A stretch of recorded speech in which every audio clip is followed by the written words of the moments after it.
श्री शिवाय नमस्तुभ्यम। हम सबको पता है कि 24 जनवरी को तुमरुका जयंती का बहुत ही प्यारा सा दिन है। साथ ही साथ मैंने आपको ये बता रखा है कि जो भी महीने का शुक्रवार का दिन होता है वो हम समर्पित करते हैं तुमरुका जी को। तो आप सभी लोगों को अपने घर की किसी भी प्रकार की प्रॉब्लम्स को, चाहे वो बीमारी को लेकर के हो, धन को लेकर के हो, व्यापार को लेकर के हो, मनोकामना को लेकर के हो, तो शमी की जड़ में, शमी मतलब शमी के पेड़ की जड़ में बस आपको चुपचाप दूध डाल देना है, वो भी शाम के टाइम पे प्रदोष काल में। कोई भी दिक्कत आपके घर में नहीं आने वाली, ठीक है ना। करिएगा जरूर इस उपाय को, बहुत ही प्यारा सा स्पेशल सा है। अब यहाँ पे आप सभी को कौन कौन सी चीज़ों को लेना है, सबसे पहले हम लोग इसको डिस्कस करते हैं ना। देखो, सबसे पहला काम तो मैं आपको छोटी सी बात ये समझा दूं कि आप लोगों के घरों में शमी का वृक्ष जरूर होना चाहिए। कुछ लोग कहते हैं कि भैया क्या शमी का पेड़ घर में लगा सकते हैं? बिल्कुल लगा सकते हैं। आप चाहो अपने घर की छत पे लगा लो, आप चाहो तो नीचे गमले में लगा लो, कहीं पे भी लगा लो, लेकिन लगा होना चाहिए, ठीक है ना। जिसके घर में शमी का वृक्ष होता है उनके घर में कभी शनि देव की कोई भी छत्र छाया नहीं पड़ती है। आपको जरूरत पड़ेगी इस प्रकार से दूध की मात्रा बहुत ज्यादा नहीं लेनी है, थोड़ा सा आपको दूध लेना है और दूध के साथ में आपको लेना है काला तिल, ठीक है ना। अब काला तिल की गिनती हमें नहीं करनी है कि 2 दाने लेने, 10 दाने लेने, नहीं, बस एक चुटकी आपको काला तिल लेना है। दूध के साथ में पहुंच जाएंगे कहां पे? शमी पेड़ की जड़ में। अब यहां पे एक नाम आपको ध्यान होना चाहिए महादेव का, वो नाम मैंने आपको कई बार बता रखा है। जब हमारे परिवार की जो स्थिति हो वो काफ़ी विपरीत चल रही हो तो एक नाम यहां मैं लिखने जा रहा हूं, उस नाम को आप नोट कर लेना। वो नाम है महादेव का कौन सा रूप? अवधूतेश्वर महादेव, यानी कि अवधूत रूप महादेव का ध्यान रखना है। और फिर जो आपके पास में एक चुटकी काला तिल है, उस एक चुटकी काले तिल को आपको क्या करना है? पहले शमी पेड़ की जड़ में समर्पित करना है। और समर्पित करने के बाद में आप सभी लोगों को एक लोटा जल, सॉरी, एक जो दूध आपने लिया है थोड़ा सा, उसे इसी काले तिल के ऊपर जो भी आपके परिवार की दिक्कतें चल रही हों, प्रॉब्लम्स चल रही हों, अवधूतेश्वर महादेव के नाम से समर्पित करेंगे, ठीक है ना। पहला काम तो ये करना है। दूसरा काम, अब आपने दूध तो समर्पित कर दिया।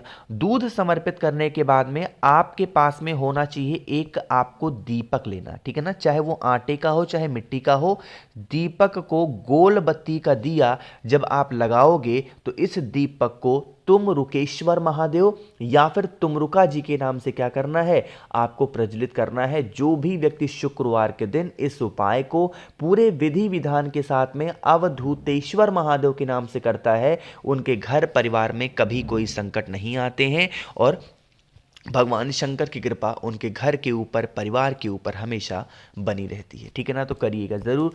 पहला उपाय आपको समझ में आ गया होगा। आगे बढ़ते हैं अब इस वीडियो के हम लोग अपने दूसरे उपाय की तरफ। और ये जो दूसरा उपाय है ये करना होगा अपने घर की सुख शांति को बरकरार रखने के लिए। जैसे काफ़ी लोग ये परेशान होते हैं कि हमारे घर में भैया सुख शांति नहीं है, सब कुछ है बट हमारे घर में शांति नहीं होती है, हम लोग बहुत परेशान रहते हैं, हमेशा परिवार हमारा टेंशन में रहता है। तो आप इस उपाय को करेंगे। इसके लिए सॉरी, 2 चीज़ों की आवश्यकता होगी। सबसे पहले आपको लेनी है एक बेलपत्र, बहुत ही प्यारी सी सुंदर सी बेलपत्र। के साथ में आपको जो दूसरी चीज़ लेनी है वो होगी दूध, है ना। अब देखो, यह उपाय हमें शुक्रवार के दिन करना चाहिए या मासिक शिवरात्रि आए तब करना चाहिए, या फिर एक और तिथि आती है जिसको हम लोग बोलते हैं सोमवार की अष्टमी तिथि, उस दिन आपको करना चाहिए। तो आपको क्या करना है? इसी दूध के अंदर जो भी आपके पास में बेलपत्र है उस बेलपत्र को डाल देना, ठीक है ना। डालने के बाद में इस दूध के पूरे कलश को उठाओ, जितने भी घर में आपके रूम्स हों, जितने भी घर में आपके कमरे हों, उन सभी कमरों में लेकर के घूम लेना, ठीक है ना। घूमने के बाद में फिर आप इस दूध की कटोरी को या इस दूध के पात्र को उठाना और पहुंच जाओ महादेव के शिवलिंग के पास में। फेस रखिएगा उत्तर दिशा, नॉर्थ डायरेक्शन। एक नाम यहां मैं लिखने जा रहा हूं, उस नाम को याद रखेंगे। वो कौन सा नाम है? चंपेश्वर महादेव। फिर से बोल रहा हूं, कौन से नाम पे? चंपेश्वर महादेव के नाम से आप सभी लोगों को वो पूरा का पूरा दूध बेलपत्र के साथ में महादेव के शिवलिंग के ऊपर अपने घर की सुख शांति समृद्धि को लाने के लिए समर्पित कर दीजिएगा।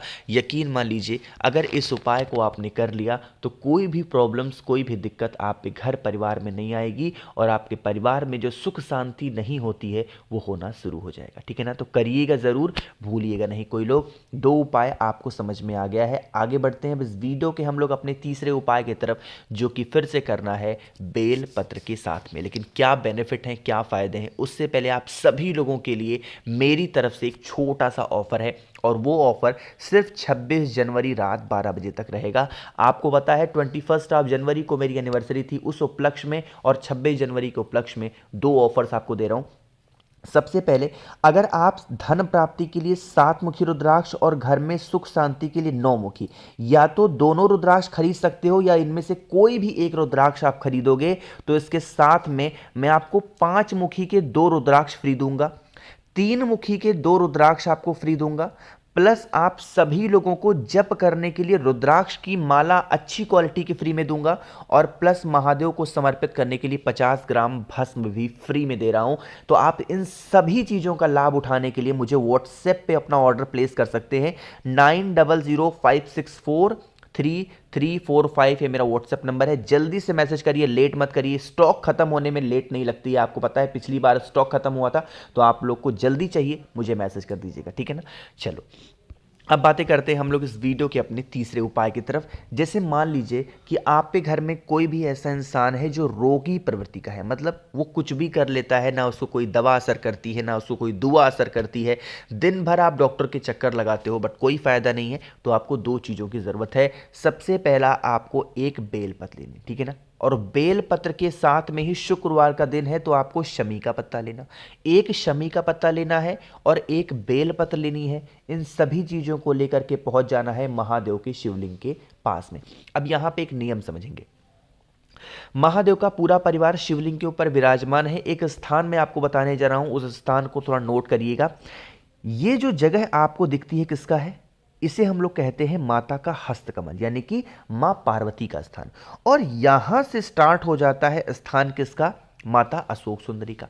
अब इन दोनों जगहों के बीच में एक स्थान है जिसे हम खाली जगह के नाम से जानते हैं। तो जो आपके पास में शमी का पत्ता है, जिस जगह मैं लाल कलर से पेंट कर रहा हूं, उस स्थान पर आपको शमी के पत्ते को समर्पित करना, ठीक है ना।